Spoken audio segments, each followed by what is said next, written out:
All right, I'm going to commandeer this desk for myself. Line up, it's okay. The limit, real quick, it's just to get the idea. What would this be, of course? No. I see somebody's integrating already. We're not quite there yet. The limit when the bottom gets really big.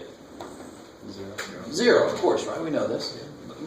While I've got this up here, never, ever do this. That makes no sense.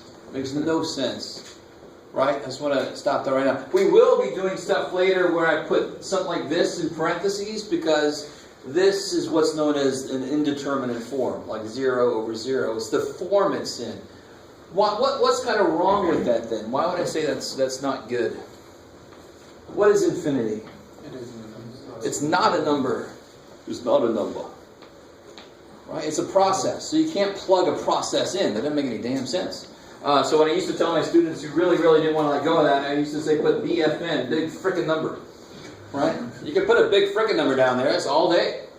1 over a really big frickin' number is a really small number. So 1 over the biggest number you can imagine is the smallest. I mean, it goes to 0. That's the short of it. You guys kind of with me? So you can never plug infinity in because you can't get to infinity. So how can you plug it in? I can plug 2 in. There's 2. So I can get there. All right, how we doing? All right. God, when I come in, the conversation stops. And you guys are like, I don't want to say shit. I don't want to make that happen to you. But oh well, I can't. Oh, I can't do it. So what's weird about this?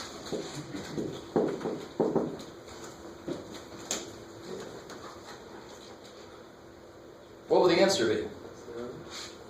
It's not 0. Because what does it mean? In fact, we are not today. We're not going to do this today. I'm going to focus on this on Monday after a quiz. So I might as well put that up here. Quiz Monday. Chapter 1 through section 2. Yeah. So after the quiz, I want to focus on section 2.4, which some calculus teachers skip. And you'll all be like, who are those people in case I got to take this again? But I love section 2.4 because it's your first step into proofs, into real proofs. And I don't want to talk too bad about my colleagues, but don't scare, running scared from 2.4. But anyway, we're not going to be scared. We're going to go right in it. Not today. We're going to really analyze what it means, what a limit means. But what does a limit mean? What does this really mean? Does this ever get to 0? No. But it looks like it's going there. That's the whole idea behind the limit. But the closer I get, the larger my number is that I put in, the closer this gets to 0. So a limit means that function, if there's an answer, if this was 0, that means that this should be getting closer and closer to 0. Does it do that? It goes to 0, and then it goes up to 1, and then it goes to 0, and then it goes down to -1, right? So is the limit 0? No, because it's equally far away from 0 at points all the way through infinity. That's still good. All the way getting closer to infinity. You guys kind of with me here? So to be a limit, you at some point have to be actually getting arbitrarily close. Like if the limit is 3 at something, you have to be getting arbitrarily close to 3. Right? I'm going back. Yeah. If you're getting close to, it's got to be getting close to 3. Are you guys with me? So sine doesn't get close to anything. It's always the same distance from any point. I mean, it doesn't get close and stay close and get closer. So somehow it's undefined. It does not exist, but it doesn't not exist like, something going to infinity would not exist. This does not exist because it oscillates. It doesn't ever agree on an answer. It's just always, now I'm 1, now I'm -1, now I'm 0, now I'm, right? And of course, everything in between. Are you guys kind of with me? So the reason I love this, what is happening here? What are they trying to show you? What's happening here? So that is sort of like, it's been shifted, but it's a lot like this. If you think about this. Right, so that's sort of like this here, maybe. Do you guys see that? See how these are alike? Because what is the inside doing as x gets close to 5? what's happening to this inside? What's happening is as x is really, really close to 5, the bottom is getting really, really small, so the whole thing's going to infinity, right? You guys kind of with me? So, I like this. You guys are obviously going to freak out with a lot of what I say, but too bad. I'm just going to throw this at you anyway. This is like God, or whoever your deity is, Flying Spaghetti Monster, whatever, says, I don't like infinity where it is, let me move it to 5. So the sine function is going to do, the sine, this is really freaky as hell. What this is it's capturing all of the oscillations that sine would normally do towards infinity and making it all happen right here. That is so freaky. But that's exactly what would happen if you did this function. That's what would happen. Because what's happening to the inputs here? They're getting close to, or they're getting really, really arbitrarily large, right? What's happening to the inputs here? They're getting arbitrarily large because the bottom is getting small, right? As you get to 5, the bottom's getting really small. Are you guys semi with me? Yeah. Do you have to know all this to be able to answer this question? No. So some of you guys are like, then shut up, man. But the answer is only one thing. We want to go beyond that. So the answer to this, what's the limit as x goes to 5 from above? What would that limit be from above? 1, 2, 3, yeah. Is that cool? But what's the limit as x goes to 5 from below?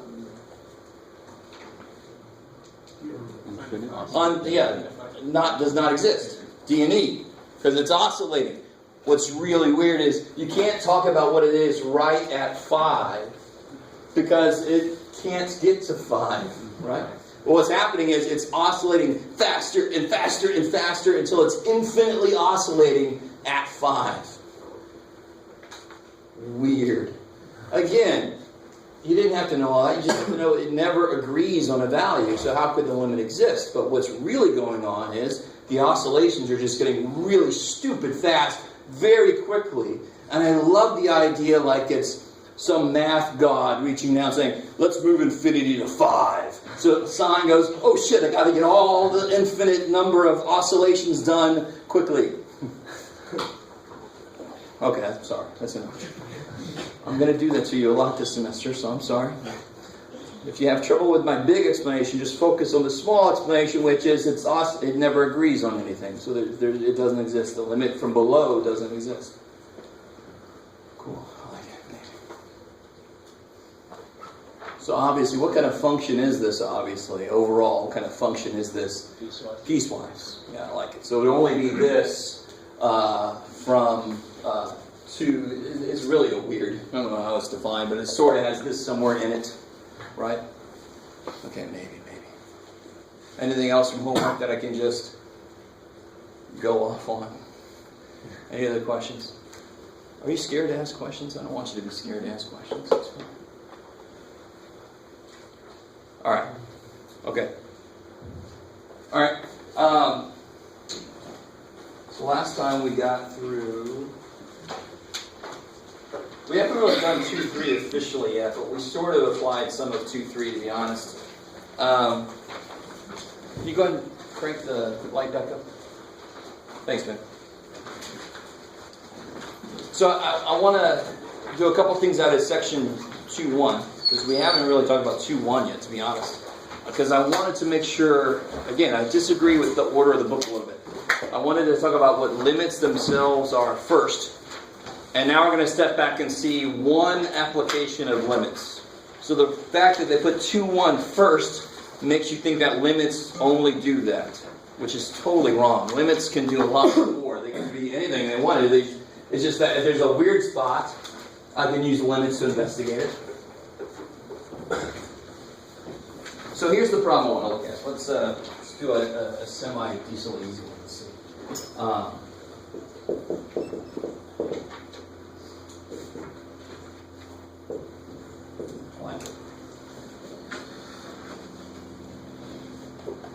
So who can help me graph that, like, real quick? Semi-rough sketch, but I want to indicate a couple things. What are the x-intercepts of that? 2 and 0. 2 and 0, I love it, because you can factor that x minus 2, so 0 and 2. Where must the vertex be then? 1. 1, right? It's got to be in between because it's symmetric, right? So if you know any 2 points across from each other, you automatically know the vertex is in the middle, which is where negative b over 2a comes from. Negative b over 2a, you guys remember that? I think we used that already. What's the quadratic formula? Negative b plus or minus the square root of b squared minus 4ac all the way to 2a. It's funny. That's funny how you all spoke up. You're like, oh, this is math. This is math. Math is regurgitating bullshit. But no, it's not math. You speak up other times too. But look what this really is. It's negative b over 2a, give or take, blah, right? Blah. So that's in the middle. Where's the vertex? In the middle of the intercepts. What is this? The intercepts. So of course the shortcut is negative b over 2a to find the x. That's really what we just did. It's just that my numbers are easy. I didn't need quadratic formula for this, did I? There's 0 and 2. So the vertex... Oh, go ahead. I can move. Sorry. That's all right. I'll get over it. I like your look on your face. You're like, oh, your camera's got that. So it's at 1. So how do I figure out where it is? I know it's got to be down there because this thing opens up. So I know it's at 1 for x, so I just plug it in. So 1 minus 2, negative 1. So there's the vertex. All right, so I know this thing looks like this. Okay. So let's do this. We're going to actually do some calculus on this. Right? Believe it or not. Final. Oh no. Run and hide. So I want to know what the slope is. Let's do this. What the slope is at 2. I want to know what this slope is at 2. I want to know what that line's slope would be. That's the tangent line. So again, just like yesterday, if I'm swinging something like this and it comes loose, that's the direction it would fly off in. It would continue in the last known direction. So that slope, it's an instantaneous slope. A line is easy to get the slope because it never changes. Is this where you take the derivative and plug in your... We're not anywhere near that yet. We're building what a derivative is. And that's built on the foundation of limits. My bad. That's all right, don't worry. But yeah, you're right. That's basically what you would do. That's my goal. So what we do to get there is, so I'm curious about the point 2. Let's say A is 2. We'll call A our point that we're curious about. And this is just like I said the other day. If I want to get the slope at a point, that is weird. Because how many points do we need to calculate slope? 2. So what we do is, we say, all right, let's calculate the slope between 2 and 2.5. Right? So let's calculate this slope. And that's not going to be the answer. So then what would we do to improve that? We would step closer, maybe 2.1. So here's the difference between section 2.1. Section 2.1 is all about finding these what's called secant lines. Secant lines are approximations to tangent lines. Secant lines have 2 actual points that they go through. Tangent lines only hit the thing once. They have the 1 point. So secant lines will approximate tangent lines as you get the points closer and closer and closer. I love the looks I'm getting. All right. This is definitely not going to be the right answer because that slope looks like it might be this when my real slope should be less than that. Is that cool? So, of course, as I step closer, it's going to get better and better. So some people might say, well, why do you start at 2.5 and do several? Because that's the only way I can see a pattern is to give myself several numbers to look at. I need to see what the pattern looks like to see if it really is slowing down and approaching a number. So how am I going to do this? If I say A is 2 and I want my x to be 2.5, what would the slope be? Now, there's 2 points. There's 2 points. What's 1 point? 1 point is the point 2, 0. Cool? And what's the point I'm currently looking at? 2.5 something, right?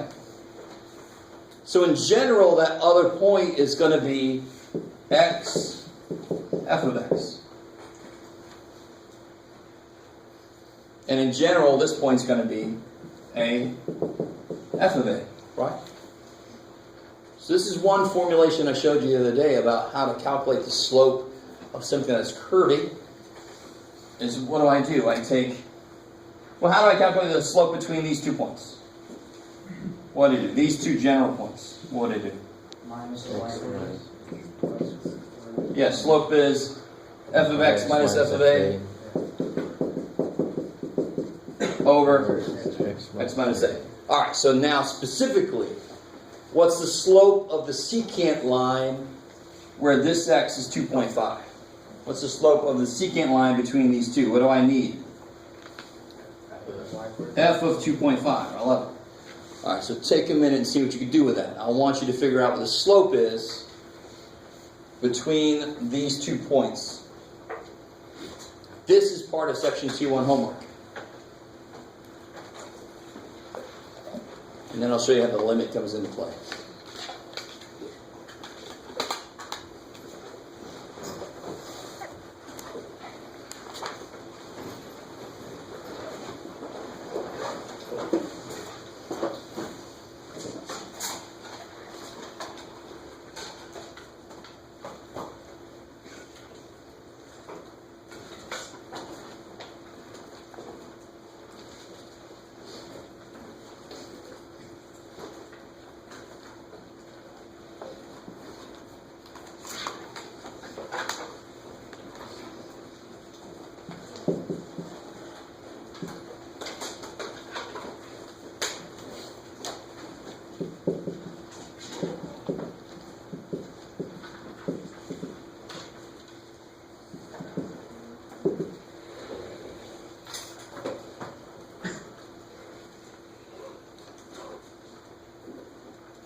So one thing I want you to realize is A is always going to be 2 in these problems, right? That's the point that's set. It's the other one that I'm allowing to get closer and closer and closer.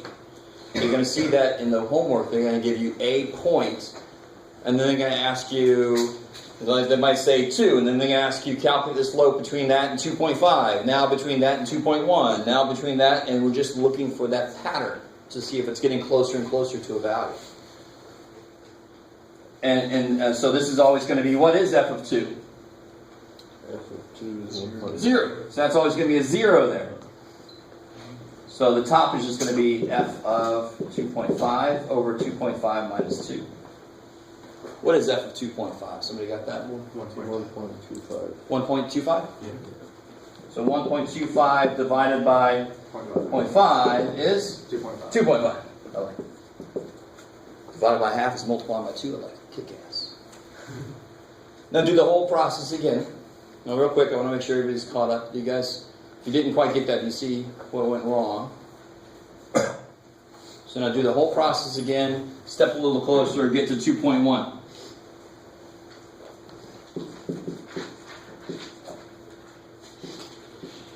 Use 2.1 for x instead.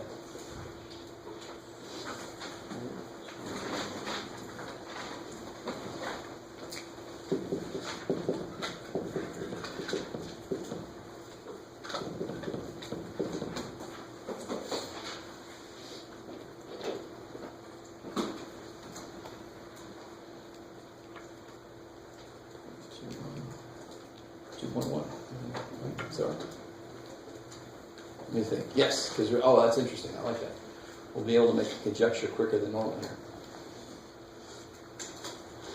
You should get 2.1. Is that what you guys are getting? Yeah. I like it. This is not always going to happen. We'll see why. What does it seem like? What's a good guess right now for what it's always going to be? See, one of my other point was 2.5. The slope was 2.5. One of my other point was 2.1. The slope was 2.1. Now, that's not always going to happen. It's just because of the function I picked. We'll see why here in a minute. So it seems to make sense. The closer I get to 2, that should be getting close to 2. Yeah. So maybe the slope here, does that make sense as far as my picture? Yeah, maybe the slope could be 2 here. Yeah. You know, if I made a really nice detailed picture, I can actually calculate the slope approximated from my picture. I can draw the tangent line and just see up and over, does it look like it's 2? Okay, maybe. You can do that. I think in the homework they have a couple times where they want you to do that. Estimate what the slope would be. Just draw on a tangent line and then do up and over, rise and run. Or down, whatever the hell it's doing. So if I try to prove this using the limit, what would that look like? So what do I want here? I want the limit. What am I letting x do? Get closer and closer to 2, because that's the point that I'm interested in. the limit as x goes to 2, of f of x, which is x squared minus 2x, minus f of 2, which in this case was 0, over x minus, what was a, of course, a was the point we're interested in, 2. Okay, so we did a little bit of this. So there's several ways to look at a limit. I could create a table of values and look at the pattern. I could try to attack it algebraically. So how would I attack this bad boy algebraically? What would I do? Yeah, because I can't plug a 2 in because it becomes 0 over 0, which is an indeterminate form. So what I'm hoping happens is that the problems cancel. There's a reason the top and bottom are 0 at the same point, so they should maybe cancel out. So sure enough, when you factor, what do you get? Just x. Yeah, x minus 2, x minus 2. So that's why, whatever we let x be, that's why it came out to be the answer. So the limit as x goes to 2 of x is 2. If I let x go to 2, x suddenly becomes 2. That's crazy, or approaches 2. So the slope right at 2 is 2. And again, it's just because of the function I picked and the point I picked. It's not always going to be equal to itself, right? You guys semi with me there? Okay, a little bit. All right, let me let you try one a little bit on your own. Okay. So what about if I have...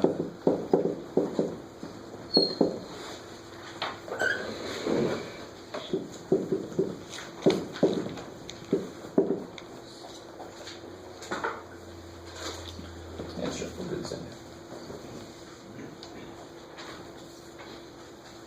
Just try to step closer to 2 like we just did. So maybe use 2.5, 2.1, 2.01. And so you can see the pattern. Unfortunately, if you've had calculus before, I better not see any derivative stuff yet. We haven't learned it officially. You can only use what we officially have learned in this class. It's nice that you remember some calc, but too bad. You can't use it yet. So we officially learn it.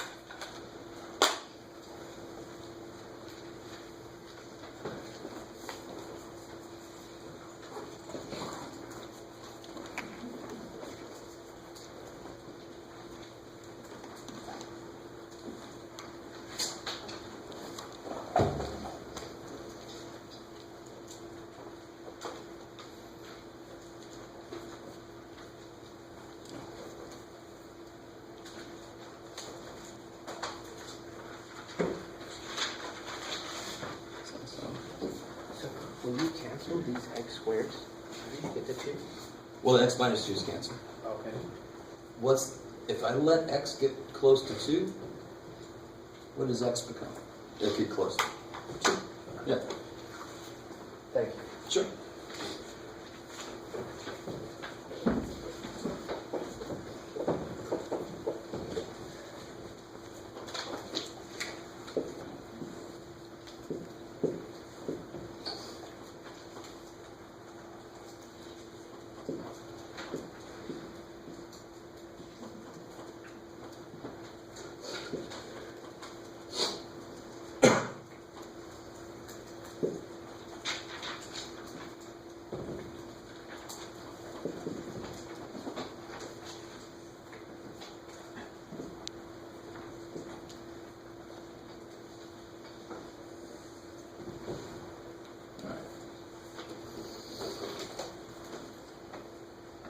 This is what we call a rough sketch. So sometimes I'll say make a rough sketch. Sometimes I'll say graph this function. Those are two different things.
Alright, so let me see what you guys are doing.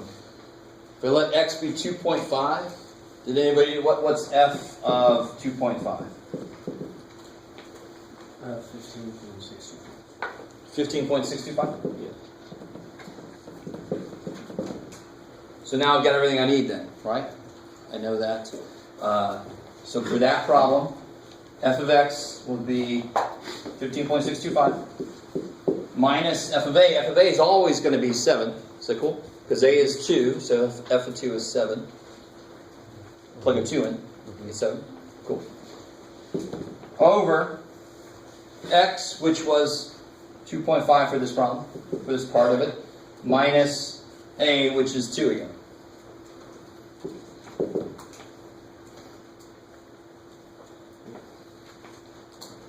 So what do you guys get?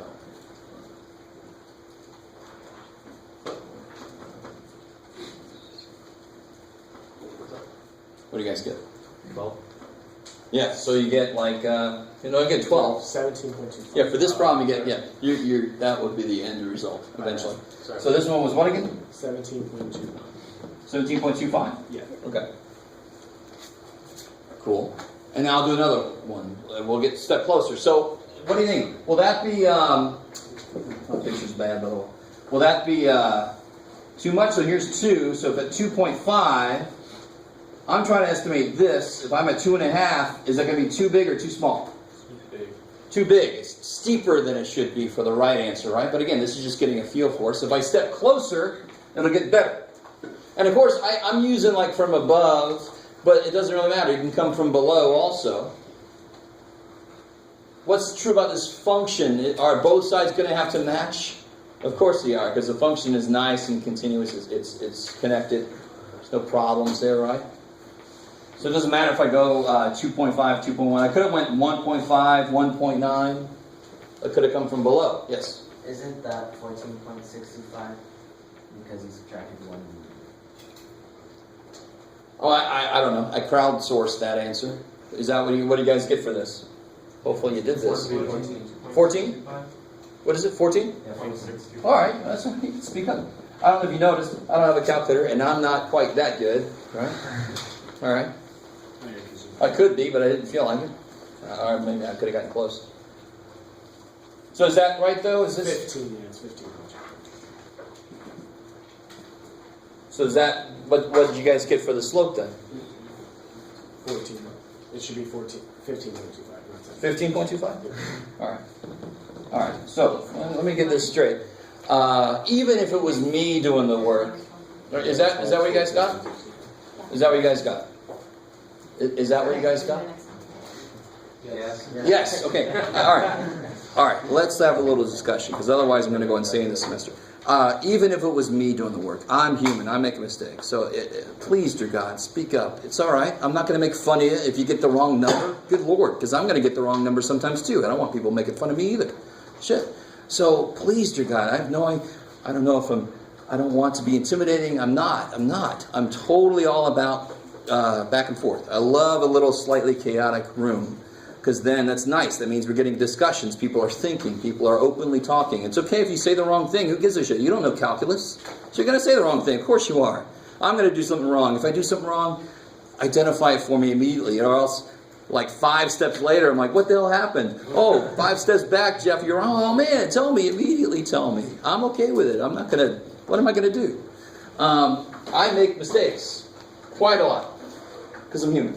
So far we got an approximation of 15.25. That's too big, right? So I use, instead of 2.5, if I use 2.1 and do the whole process again. So I want you to really see the function we're analyzing is this. So it's different from the limits in the other section we looked at. In the other section, they give me a function. I don't have to put it together every time, right? So the function I'm analyzing is the slope function. It's not this. I'm not taking a limit of this, am I? I'm taking the limit of the slopes as they get closer and closer. And right now, I'm actually not even taking the limit. I'm doing the limit idea by allowing the points I'm using to get closer and closer. Right? And then we're going to do the algebra and see if it agrees with what it looks like. So if I do it this way, what's f of 2.1? Let's see if we get agreement. 9.261. Say again? 9.261 minus 1, so 8.261. 8.261. Yes. Yes, okay. So then when you calculate the slope, 8.261 minus 7 over 2.1 minus 2. 12.61. I like it because it's going to multiply by 10. Kick ass. It's still not good enough, is it? It's not good enough to make a conjecture. Maybe it's approaching 12, but just these numbers by themselves don't tell me that. Maybe it's approaching 12.6. Maybe it's approaching 12.3. I've got to see how big of a step it takes if I go to 2.01. So if I do it for 2.01, by the way, in this homework, they're going to kind of give you these values. They're going to give you these values. They're not going to set you off on your own. If I use 2.01, if you haven't done this yet, what is that for 2.01? 7.12. 7.12? 12. So then when I do the slope, 7.12 minus 7 divided by 2.01 minus 2, and that is 12.01. Yeah, because this is actually more than 7.12, right? Yeah. 06. So 12.06. Now I feel really comfortable to say it looks like it's approaching 12. Do you see now why we have to do several steps in? Because I don't know, is it approaching 12.6? I don't know until I do another one, and then I can see the general pattern of it. And how about if I do the algebra? And that'll be the last thing we can do because we got to do our little field trip. If I do the algebra here, set up my limit. Limit as x goes to what? 2. I'm trying to let that sucker get close to 2. Of f of x, what's f of x? Minus f of a, which is 7. All over x minus a, which of course is 2. Alright, I want to make sure you guys are with me. So I always have to set up that slope function, and then I analyze it. So, does anybody look at the top and realize what's going on there? You can factor it. Yeah, it's for some reason it's the most dreaded factoring there is, the cubes. Difference of cubes. Totally. I had somebody get upset at me because I put a cube in a problem that they had to factor. I'm like, just get away from me. You got to know your cubes. If you don't, go review them. But they're stupid easy. I'm not saying that to make you feel bad. I'm saying that to make you go relearn them. How do I factor x cubed minus a? Little dude, big dude? X minus. Yeah, the little dude's a little dude. So you can take one of each, right? X, 2, 2, 2. 1x and 1, 2 fit in the little dude because he's a little tiny dude. If I put 1x there, how many have to go there? 2. The other freaking 2. So overall I get 3. If I put 1, 2 there, I got to put the other 2's there. Right? That's always positive because it's already set up to be minus 8 there. And then you say, why do I need a middle term to clear up all the other shit? I don't want negative 2x squared. So I always say the middle dude's sort of like the Pulp Fiction dude, the cleanup guy. Remember that scene where they shot the guy and then they had the cleanup guy come out? Okay, the wolf I think was. Anyway, so I was thinking this is the Pulp Fiction dude. He's the cancellation dude. He cleans up the shit you don't want. So it's going to always be opposite sign, which makes sense. It's cancellation dude. 2x, right? Whatever these are, you multiply them. Does that sound familiar? So when I do this, these x minus 2's are going to cancel, right? Is that cool? Don't make me write it all over. That's there, so it's going to cancel. And then I'm left with this. And when you plug in 2 into that, what do you get? 12. Yeah, why am I allowed to plug a 2 in? I always can. I only have to worry about doing more if 2 makes it undefined or indeterminate or something, right? It did originally, but now it doesn't because I've canceled the problem. So 2, yeah, you get 12. So our guess matches up with the algebra. I like it. That is section 2.1 in a nutshell. All right. Oh, yes.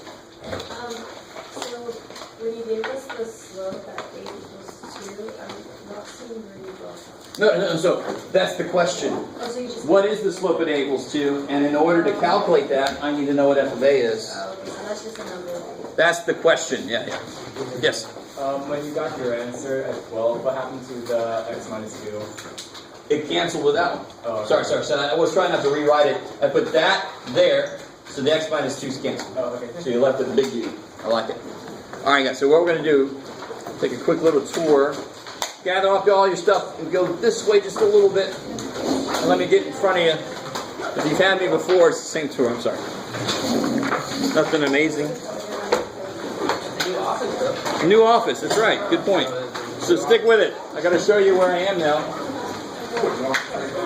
I still walk to the other one. I'm like, oh yeah.